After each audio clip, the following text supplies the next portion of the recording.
Welcome to Lata kitchen. ಎಲ್ಲರಿಗೂ ನವರಾತ್ರಿ ಹಬ್ಬದ ಹಾರ್ದಿಕ ಶುಭಾಶಯಗಳು. ಎಲ್ಲರಿಗೂ ದೇವರು ನವದುರ್ಗೆ ಒಳ್ಳೇದು ಮಾಡಲಿ. ಇವತ್ತು ನಿಮಗೆ ದೇವಿಗೆ ಪ್ರಿಯ ಆಗಿರೋ ಅಂತಹ ಒಂದು ಸ್ವೀಟ್ ತೋರಿಸೋಣ ಅಂತ ಮಾಡ್ತಿದ್ದೀನಿ. ಅದು ಯಾವುದು ಗೊತ್ತಾ?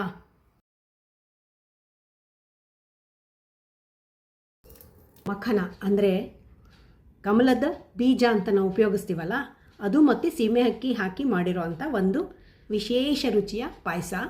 ದೇವಿಗೆ ತುಂಬ ಶ್ರೇಷ್ಠವಾದದ್ದು ಅಂತ ಹೇಳ್ತಾರೆ. ಸೊ ಹಾಗಾಗಿ ನಾನಿವತ್ತು ನವರಾತ್ರಿ ಹಬ್ಬದ ವಿಶೇಷವಾಗಿ ನಿಮಗೆ ಇದನ್ನು ತೋರಿಸ್ತಾ ಇದ್ದೀನಿ. ತುಂಬ ರುಚಿಯಾಗಿರುತ್ತೆ. ಅದನ್ನು ಹೇಗೆ ಮಾಡೋದು ಅಂತ ನೋಡ್ಕೊಳ್ಳೋಣ. ಈಗ ಒಲೆ ಆನ್ ಮಾಡ್ಕೊಂಡಿದ್ದೀನಿ. ಒಂದು ಬಟ್ಲಷ್ಟು ಮಖಾನ ಅಂದರೆ ಲೋಟಸ್ ಸೀಡ್ಸ್ ಅಂತ ಕರಿತೀವಲ್ಲ, ಅದನ್ನು ತೊಗೊಂಡಿದ್ದೀನಿ. ಇದರಲ್ಲಿ 5ರಿಂದ 6 ಜನಕ್ಕೆ ಆಗೋಷ್ಟು ಆಗುತ್ತೆ. ಇದನ್ನು ಇವಾಗ ನಾನು ಸ್ವಲ್ಪ ತುಪ್ಪ ಹಾಕ್ಕೊಂಡು ಫ್ರೈ ಮಾಡ್ಕೊತೀನಿ. ನೋಡಿ, ಸಿಮ್ಮಲ್ಲಿ ಇಟ್ಕೊಂಡು ನಿಧಾನಕ್ಕೆ ತುಪ್ಪದಲ್ಲಿ ಫ್ರೈ ಮಾಡ್ಕೊಳ್ಳೋಣ. ಇದು ಸಿಮ್ಮಲ್ಲೇ ಮಾಡ್ಕೋಬೇಕು, ಇಲ್ಲಾಂದರೆ ಬೇಗ ಸಿದ್ದಂಗೆ ಆಗೋಗುತ್ತೆ. ಈ ಥರ ಸ್ವಲ್ಪ ಫ್ರೈ ಮಾಡ್ಕೊಂಡಾಗ ಸ್ವಲ್ಪ ಕಲರ್ ಚೇಂಜ್ ಆಗುತ್ತೆ. ಈಗ ಇದನ್ನು ಒಂದು ಸೈಡಲ್ಲಿ ಇಟ್ಕೊಳ್ಳೋಣ. ಸ್ವಲ್ಪ ಆರಲಿ. ನಾನು ಇವಾಗ ಇದಕ್ಕೆ ಬಗ್ಗಿಸ್ಕೊತಾ ಇದ್ದೀನಿ. 1 ಸ್ಪೂನಷ್ಟು ಸೀಮೆ ಅಕ್ಕಿ ತೊಗೊಂಡಿದ್ದೀನಿ. ಇದನ್ನು ಸ್ವಲ್ಪ ಫ್ರೈ ಮಾಡ್ಕೊಳ್ಳೋಣ. ಯಾಕೆಂದರೆ ಈಗ ನವರಾತ್ರಿಯಲ್ಲಿ ಸೀಮೆ ಅಕ್ಕಿ ಬಹಳ ಶ್ರೇಷ್ಠವಾದದ್ದು, ದೇವಿಗಂತೂ ಬಹಳ ಪ್ರಿಯವಾದದ್ದು ಅಂತ ಹೇಳ್ತಾರೆ. ಹಾಗಾಗಿ ನಾನು ಇದನ್ನು ಒಂಚೂರು ತುಪ್ಪ ಹಾಕಿ ಫ್ರೈ ಮಾಡ್ಕೊಳ್ತೀನಿ. ಬೇರೆ ಟೈಮಲ್ಲಿ ನಾವು ಬೇಕಾದ್ರೆ ಇದಕ್ಕೆ 1 ಸ್ಪೂನ್ ಹೆಸರುಬೇಳೆನೇ ಹಾಕೋಬೋದು. ಇವಾಗ ನಾನು ನವರಾತ್ರಿ ಆದ್ದರಿಂದ ನಾನು ಸೀಮೆ ಅಕ್ಕಿ ತೊಗೊಂಡಿದ್ದೀನಿ. ಯಾಕೆಂದರೆ ಹೇಳೋದಲ್ಲ, ನವರಾತ್ರಿಗಳಲ್ಲಿ ಇದು ತುಂಬ ಶ್ರೇಷ್ಠ ಅಂತ. ಸಣ್ಣ ಉರಿನಲ್ಲಿ ಇದನ್ನು ಸ್ವಲ್ಪ ಫ್ರೈ ಮಾಡ್ಕೊಳ್ಳೋಣ. ಇವಾಗಲೇ ನಾನು ಬಾದಾಮಿ ಮತ್ತು ಗೋಡಂಬಿ 4 ಬಾದಾಮಿ 4 ಗೋಡಂಬಿ ತೊಗೊಂಡಿದ್ದೀನಿ. ಒಂದು 5ರಿಂದ 6 ತುಂಬ ಮಾಡ್ತೀನಿ ಅನ್ನೋವಾಗ ಒಂದು 5ರಿಂದ 6 ಹಾಕ್ಬೋದು. ಇಲ್ಲಾಂದರೆ ಒಂದು ಇಷ್ಟಕ್ಕಾದರೆ 4 ಬಾದಾಮಿ 4 ಗೋಡಂಬಿ ಹಾಕಿ ಫ್ರೈ ಮಾಡ್ಕೊಳ್ಳೋಣ. ಈಗ ಇದಾಗಿದೆ. ಇವಾಗ ಇದಾರಿದೆ. ಇದರಲ್ಲಿ ನಾನು ಅರ್ಧದಷ್ಟನ್ನು ಮಿಕ್ಸಿಗೆ ಹಾಕ್ಕೋತೀನಿ. ಆಮೇಲೆ ಬಾದಾಮಿ, ಗೋಡಂಬಿ, ಆಮೇಲೆ ಸೀಮೆ ಅಕ್ಕಿ ಇತ್ತಲ್ಲ, ಅದನ್ನು ಇದಕ್ಕೆ ಹಾಕಿ ಪೌಡರ್ ಮಾಡ್ಕೊಳ್ತೀನಿ. ಇದ್ರ ಜೊತೆಗೆ ನಾನಿವಾಗ 4 ಏಲಕ್ಕಿ ಹಾಕ್ತಾಯಿದ್ದೀನಿ. ಇದು ಪೌಡ್ರ್ ಆಗುತ್ತಲ್ಲ, ಚೆನ್ನಾಗಾಗತ್ತೆ ಅವಾಗ. ಈಗ ಪೌಡರ್ ಮಾಡ್ಕೊಂಡು ಬಂದಿದ್ದೀನಿ.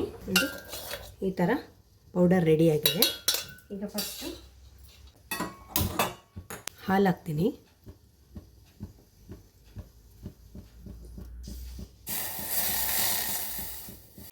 ಇದು ಸ್ವಲ್ಪ ಕಾಗ್ತಿದ್ದಂಗೆ, ಬಿಸಿ ಆಗ್ತಿದ್ದಂಗೆ ನಾನು ರೆಡಿ ಮಾಡಿ ಇಟ್ಕೊಂಡಿದ್ನಲ್ಲ ಮಕ್ಕನ ಹಾಕ್ತಾಯಿದ್ದೀನಿ. ನಾವೆಷ್ಟು ಫ್ರೈ ಮಾಡ್ಕೊಂಡಿದ್ವಲ್ಲ ಅದರಲ್ಲಿ ಅರ್ಧ ಪೌಡ್ರ್ ಮಾಡ್ಕೊಂಡಿದ್ದೀನಿ, ಇನ್ನು ಅರ್ಧ ಇಲ್ಲಿಗೆ ಹಾಕ್ತಾಯಿದ್ದೀನಿ. ಇದು 1-2 ನಿಮಿಷ ಬಿಡೋಣ. ಇದು ಹಾಲಲ್ಲೆಲ್ಲ ಚೆನ್ನಾಗಿ ಮಿಕ್ಸ್ ಆಗುತ್ತೆ. ಈಗ ಪೌಡರ್ ಮಾಡಿ ಇಟ್ಕೊಂಡಿದ್ನಲ್ಲ ಅದನ್ನು ಹಾಕ್ತಾ ಇದ್ದೀನಿ.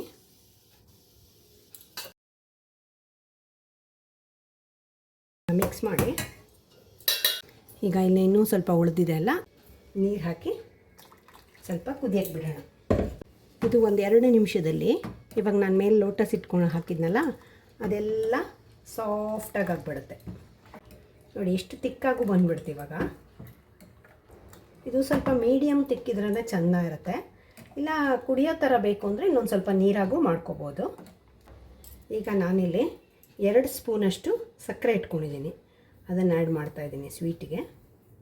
ಯಾಕೆ ಅಂದರೆ ನಾನು ಸಕ್ಕರೆ ಕಡಿಮೆ ಹಾಕ್ತಾಯಿದ್ದೀನಿ.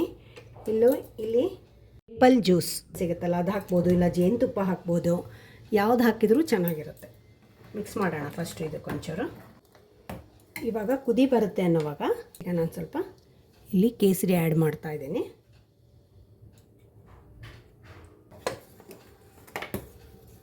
ಒಳ್ಳೆ ಫ್ಲೇವರ್ ಕೊಡುತ್ತೆ ಇದು. ಈಗ ನೋಡಿ ರೆಡಿಯಾಗಿದೆ. ಒಂದು ಕುದಿ ಬರ್ತಾಯಿದೆ ಅಲ್ಲ, ಸೊ ಇವಾಗ ಆಫ್ ಮಾಡಿಬಿಡೋಣ. ನಾವು ಸ್ವಲ್ಪ ಮಿಕ್ಸ್ ಮಾಡೋಣ ಚೆನ್ನಾಗಿ. ಹೀಗೆ ಈ ಕೇಸರಿ ಎಲ್ಲ ಬಣ್ಣ ಬಿಟ್ಕೊಳುತ್ತೆ ಅವಾಗ. ಈಗ ಸೈಡಲ್ಲಿ ಇಟ್ಬಿಟ್ಟು ಒಂದು ತುಪ್ಪದಲ್ಲಿ ದ್ರಾಕ್ಷಿ ಗೋಡಂಬಿನೆಲ್ಲ ಹುರ್ಕೊಳ್ಳೋಣ.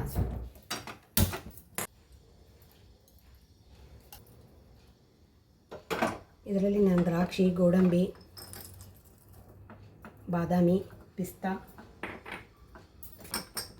ಮತ್ತು ವಾಲ್ನಟ್ಟು ಎಲ್ಲವನ್ನು ಹಾಕ್ಕೊಂಡಿದ್ದೀನಿ. ನಿಮ್ಗೆ ಯಾವ್ದು ಬೇಕೋ ನೀವು ಅದನ್ನು ಹಾಕ್ಕೋಬೋದು.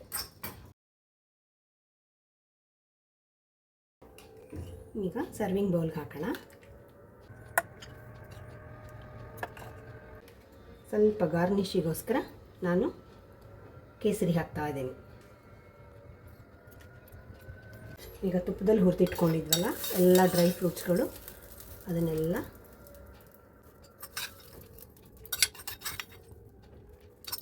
ಪಿಸ್ತಾ ತುಂಡು ಮಾಡಿಟ್ಕೊಂಡಿದ್ದೆ ಮೇಲೊಂಚೂರು ಕೊಡೋಣ. ಡ್ರೈ ಫ್ರೂಟ್ಸ್ ಎಷ್ಟು ಗಾರ್ನಿಷ್ ಹಾಕಿದ್ಕೂ ಚೆನ್ನಾಗಿ ಕಾಣುತ್ತಲ್ಲ. ಈಗ ಕ್ರ್ಯಾನ್ಬೆರಿ ಇರುತ್ತಲ್ಲ ಅದನ್ನು ಪೀಸ್ ಮಾಡಿ ಮೇಲೆ ಹಾಕ್ತಾಯಿದ್ದೀನಿ. ರೋಸ್ ಪೆಟಲ್ಸ್ ಸಿಕ್ಕಿದಾಗ ಅದನ್ನು ಮೇಲೆ ಹಾಕ್ಕೊಂಡ್ರೆ ಒಳ್ಳೆ ಫ್ಲೇವರ್ ಕೊಡುತ್ತೆ, ರುಚಿನೂ ಚೆನ್ನಾಗಿರುತ್ತೆ. ಆದರೆ ನನಗೆ ಇವತ್ತು ರೋಸ್ ಪೆಟಲ್ಸ್ ಸಿಕ್ಕಲಿಲ್ಲ, ಸೊ ಹಾಗಾಗಿ ನಾನು ನೋಡಿ ಎಷ್ಟು ಚೆನ್ನಾಗಿ ಕಾಣಿಸ್ತಾ ಇದೆ ಅಲ್ವಾ. ನೋಡಿ ಎಷ್ಟು ಸೂಪರಾಗಿ ಕಾಣಿಸ್ತಿದೆ ಅಲ್ವಾ. ರುಚಿನೂ ಅಷ್ಟೇ ಸೂಪರಾಗಿರುತ್ತೆ ರೀ.